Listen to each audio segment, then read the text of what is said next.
നമസ്കാരം, മലയാളി വാർത്തയിലേക്ക് സ്വാഗതം. ഏറ്റവും ഒടുവിൽ നിലമ്പൂർ എംഎൽഎ PV അൻവർ തൃണമൂൽ കോൺഗ്രസിൽ അഭയം പ്രാപിച്ചു ചേർന്നിരിക്കുന്നു. ഡെമോക്രാറ്റിക് മൂവ്മെന്റ് ഓഫ് കേരള എന്ന DMK എന്ന സ്വന്തം പാർട്ടി രൂപീകരിച്ച് UDFിലേക്ക് രംഗപ്രവേശനം നടത്തുമെന്ന അഭ്യൂഹങ്ങൾ പ്രചരിച്ചുകൊണ്ടിരിക്കുമ്പോഴായിരുന്നു അൻവറിന്റെ അപ്രതീക്ഷിത നീക്കം.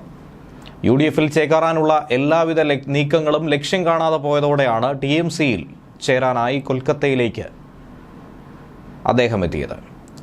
പാർട്ടി നേതാവും MPയും അതുപോലെ മമതാ ബാനർജിയുടെ അനന്തരവനുമായ അഭിഷേക് ബാനർജിയാണ് അൻവറിന് അംഗത്വം നൽകി സ്വീകരിച്ചത്. കൊൽക്കത്തയിൽ വെച്ച് അഭിഷേക് ബാനർജി ഓഫീസിൽ വെച്ച് ഇരുവരും കൂടിക്കാഴ്ച നടത്തി. രാജ്യത്തെ ജനങ്ങളുടെ ക്ഷേമത്തിനു വേണ്ടി ഒന്നിച്ചു പ്രവർത്തിക്കാമെന്ന് തൃണമൂൽ കോൺഗ്രസ് എക്സിലൂടെ അൻവറിന്റെ ചിത്രം പങ്കുവച്ചുകൊണ്ട് കുറിച്ചു. വളരെ അപ്രതീക്ഷിതമായി തന്നെയാണ് തൃണമൂലിലേക്ക് അൻവർ ഇപ്പോൾ എത്തിയിരിക്കുന്നത്. നിലമ്പൂർ DFO ഓഫീസ് ആക്രമിച്ച കേസുമായി ബന്ധപ്പെട്ട് ഞായറാഴ്ച പോലീസ് അൻവറിനെ അറസ്റ്റ് ചെയ്തതിന് പിന്നാലെ കോൺഗ്രസ് നേതാക്കളൊക്കെ അൻവറിനെ പിന്തുണച്ചുകൊണ്ട് ഒരു MLAയെ ഇങ്ങനെ അറസ്റ്റ് ചെയ്യുന്നത് കാടത്തമാണെന്ന് പറഞ്ഞുകൊണ്ട് നിരവധി ആളുകൾ രംഗത്ത് വന്നിരുന്നു.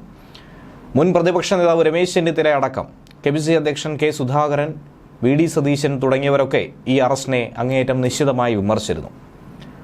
പിണറായി വിജയനെതിരെ തുറന്ന യുദ്ധം പ്രഖ്യാപിച്ച അൻവർ അങ്ങനെ കോൺഗ്രസിലേക്ക് ചേക്കേറുമെന്ന് ഏവരും പ്രതീക്ഷിച്ചു. പക്ഷേ അത് മുന്നോട്ട് പോയില്ല എന്നാണ് മനസ്സിലാക്കേണ്ടത്. മലപ്പുറം ജില്ലയിലെ തന്നെ ചില കോൺഗ്രസ് നേതാക്കളുടെ എതിർപ്പും മുസ്ലിം ലീഗിൻ്റെ ഒരു ഭാഗത്തിൻ്റെ എതിർപ്പും തന്നെയാണ് അൻവറിൻ്റെ കോൺഗ്രസ് പ്രവേശനത്തിന് വിലങ്ങുതടിയായി മാറിയത്. അൻവർ എത്തിക്കഴിഞ്ഞാൽ ഒരു ഭാഗം ആളുകൾ പാർട്ടി വിട്ടു പോകുമെന്ന ഭയം അത് ഉയർന്നു കേട്ടു. അതുതന്നെയാണ് വലിയ തിരിച്ചടിയായി മാറിയത്.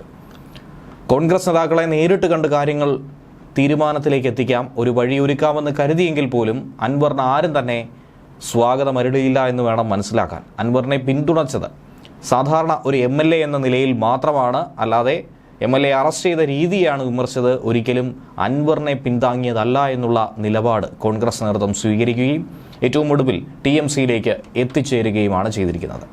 ന്യൂസ് ഡെസ്ക് മലയാളി വാർത്ത.